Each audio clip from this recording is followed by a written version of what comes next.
آپ سے اسی بات کا آغاز کرتے ہیں. obviously کیمپینز کرتی ہیں, منشور بیان کرتے ہیں, اپنا کچھ نہ کچھ ایسی چیز ہوتی ہے جو ووٹر کو اٹریکٹ کرنے کے لیے کی جاتی ہے. آپ کو لگتا ہے پھر ووٹ والے دن, جو پولنگ والا دن ہے, اس دن یہ ٹرن آؤٹ پہ بھی اثر ڈالتی ہے؟ میرا خیال ہے اس کا اثر کم ہوتا ہے. پاکستان میں جو یہ بھی الیکشن اور اس سے جو پچھلا الیکشن ہے, یہ دو مدوں پر جو ہے وہ ایک ہی بیانیہ تھا جس کے اوپر لڑے گئے, وہ ہے اسٹیبلشمنٹ ورسز پرو اسٹیبلشمنٹ. 2018 کا الیکشن تھا, اس میں میاں نواز شریف جو تھے وہ اینٹی اسٹیبلشمنٹ تھے, ووٹ کو عزت دو کا بیانیہ تھا. عمران خان جو تھے وہ پرو اسٹیبلشمنٹ تھے, اور اس مرتبہ پوزیشن جو ہے وہ چینج ہو گئی ہیں. میاں صاحب اور ان کی پارٹی پرو اسٹیبلشمنٹ ہے, عمران خان جو ہے وہ اینٹی اسٹیبلشمنٹ ہے. تو پاکستان میں یہ جو سیاسی بیانیہ ہے نا, وہ پرفارمنس کے اوپر نہیں گھوم رہے, وہ کسی اور چیز کے اوپر نہیں ہے. آپ ضمنی الیکشن سے اٹھا کر یہ جنرل الیکشن ہو, کوئی اور بھی ایشو دیکھ لیں تو اس میں آپ کو سائیڈیں دو ہی نظر آتی ہیں. ایک سائیڈ ہے اینٹی اسٹیبلشمنٹ کی اور ایک ہے پرو اسٹیبلشمنٹ کی. اسی پر جو ہے وہ یہ الیکشن جو ہے وہ لڑا جا رہا ہے, اور یہ الیکشن بھی اسی پر ہے. اب اس میں خانہ پوری کے لیے آپ منشور بھی دے دیتے ہیں, آپ اس کے اندر جو ہے وہ باقی چیزیں بھی کر دیتے ہیں.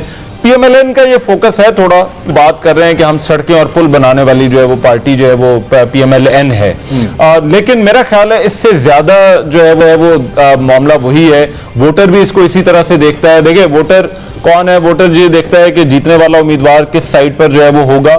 سو یہ آپ کا پرو اسٹیبلشمنٹ ووٹ کی جو ہوا ہوتی ہے, جو خاص طور پر ہمارے رورل علاقوں کے اندر دھڑے بندی کی سیاست, برادری کی سیاست پنجاب میں جہاں سے آتا ہے, پنجاب میں عام طور پر, تو یہ آپ ووٹر کو بھی پرو اسٹیبلشمنٹ اور اینٹی اسٹیبلشمنٹ میں جو ہے وہ ڈیوائڈ. لیکن رحمان, یہ جو ہیرو اور زیرو کا کھیل ہے, بلکہ میں کامنٹ آپ کے سامنے رکھتا ہوں, یہ تو کرتی رہی ہے اسٹیبلشمنٹ اس سے پہلے.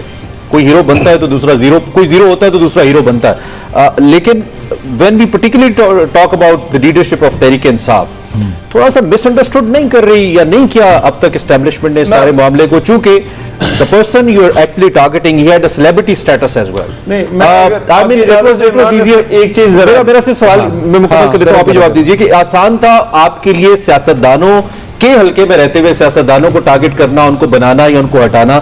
اب اگر یہ جو ایک سارٹ آف بیک لیش بھی آ رہا ہے, تو یہ بیسیکلی اس سیلیبریٹی سٹیٹس کی وجہ سے آ رہا ہے جو لوگوں کے ذہن سے آپ نکال نہیں پائے یا ہلا نہیں ہے.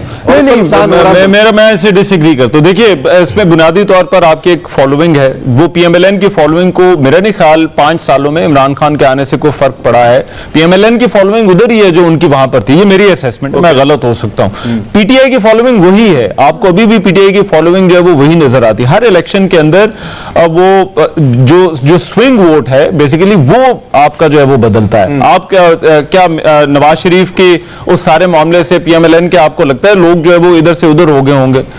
وہ نہیں ہوئے. پی ٹی آئی کے لوگ کیا آپ کو لگتا ہے یہ عمران خان کی سزاؤں سے پاکستان تحریک انصاف کے ساتھ جو ہو رہا ہے, کیا انہوں نے پی ٹی آئی کو فالو کرنا چھوڑ دیا یا وہ پی ٹی آئی کے ساتھ نہیں؟ وہ پی ٹی آئی کے ساتھ ابھی بھی ہیں. تو اس سے لیڈر کا میرا نہیں خیال کوئی فرق پڑتا ہے. لیڈر کی ڈائنامکس تھوڑی سی ڈیفرنٹ ہے. پی ٹی آئی کے لیڈر سوشل میڈیا پر زیادہ ایکٹیو ہے, وہ آپ کو وہاں پر نظر آتا ہے. بہرحال I'll cut it short, بنیادی طور پر جو ہے وہ ووٹر اور جو کنٹیسٹنٹس ہیں, جو الیکشن ہے, وہ پاکستان کی جو سیاست ہے وہ اب اسی کے انہی, اور ہمارے جو بیانی ہے وہ اسٹیبلشمنٹ اور pro anti establishment. Your take on it, کیونکہ رحمان نے تو اپنی اسسمنٹ دی. میرا ذاتی طور پہ ماننا یہ ہے کہ بہت سارا ایسا پرو نون لیگ ووٹ تھا جو کہ کنورٹ ہوا ہے تحریک انصاف میں, اور تحریک انصاف کا ووٹ ہے ہی وہ جو پہلے پرو نون لیگ ووٹ تھا. مجھے ایسا لگتا ہے. آپ دیکھیں پیپلز پارٹی, اس میں بڑا ایک فرق, جس طرح سے آپ نے کہا مس کیلکولیشن تھوڑی سی ہوئی, تھوڑی سی نہیں بہت زیادہ ہوئی ہے. اس کی وجہ یہ ہے کہ سب سے پہلے آپ نے جس کو سیک کرنے کا سوچا وہ آج آرمی چیف ہیں, جس کے خلاف ریفرنس بھیجا وہ چیف جسٹس ہیں. تو اس سے بڑی مس کیلکولیشن کیا ہوگی کہ آپ بھانپ ہی نہیں پائے کہ نیکسٹ ان لائن کون ہو سکتا ہے کون نہیں.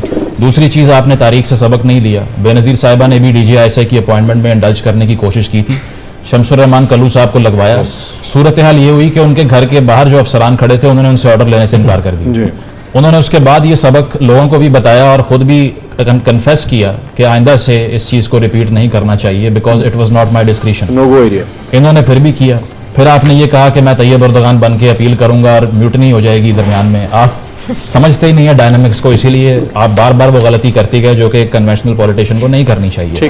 دوسرا فرق جو اینٹی اسٹیبلشمنٹ پرو اسٹیبلشمنٹ کی بات ہوئی, اب اس میں بہت بڑا بنیادی فرق یہ ہے کہ میاں صاحب کہہ رہے تھے مجھے کیوں نہیں نکالا, یہ کہہ رہے تھے مجھے کیوں نہیں بچایا. اور دیٹس اے میسو ڈفرنس, کیونکہ ایک پالیٹکس میں نان انٹروینشن کی اسٹرگل ہوتی ہے,